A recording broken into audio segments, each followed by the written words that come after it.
Depuis 2 semaines, les manifestants dénoncent la troisième candidature de Pierre Nkurunziza à la présidentielle du Burundi. Une candidature officielle depuis aujourd'hui puisqu'il a déposé sa candidature à la commission électorale.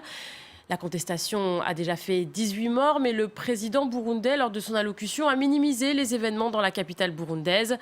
La police a reçu l'ordre de démanteler les barricades à Bujumbura et les manifestants ont, eux, annoncé 48 heures de trêve à partir de samedi. Le récit de Laurent Berstecher. C'est officiel, Pierre Nkurunziza se représentera aux élections présidentielles. Le président burundais entre donc formellement en lice pour un troisième mandat, et ce, malgré les violences qui sévissent depuis maintenant 2 semaines dans la capitale. Une candidature entérinée par la Cour constitutionnelle burundaise, mais qui est à l'origine de nombreux affrontements entre forces de l'ordre, membres de l'opposition et milices fidèles au président, qui ont déjà fait plus d'une dizaine de morts. La situation semble pourtant laisser de marbre l'actuel président burundais.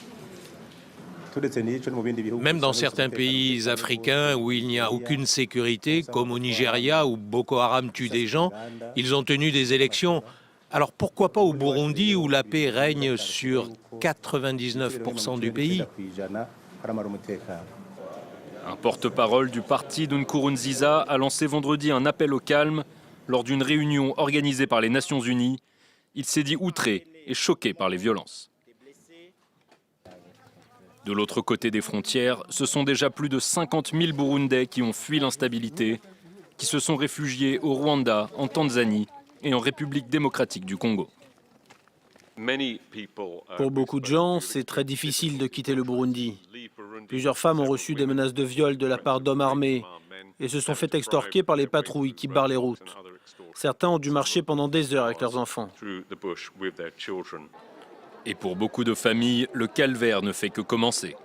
Ils sont déjà 25 000 réfugiés au Rwanda, dont 15 000 dans le nouveau camp de Mahama.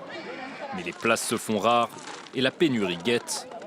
Malgré les efforts du Programme alimentaire mondial, plus de 25% des réfugiés souffrent ici déjà de malnutrition. Et sur la situation au Burundi, cette déclaration de Paul Kagame. À l'occasion d'un discours à l'université de Saint-Gall en Suisse, le président rwandais a clairement pris ses distances avec son voisin, vous allez l'entendre.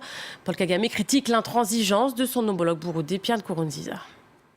Si les citoyens de votre propre pays vous disent qu'ils ne veulent plus de vous à leur tête, c'est peut-être parce qu'ils considèrent que vous ne leur apportez plus rien. Comment peut-on dire « je reste, qu'ils me veuillent ou non » C'est un problème très sérieux.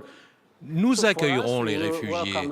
Nous ferons du mieux que nous pourrons en travaillant avec le HCR et avec tous les pays de la région.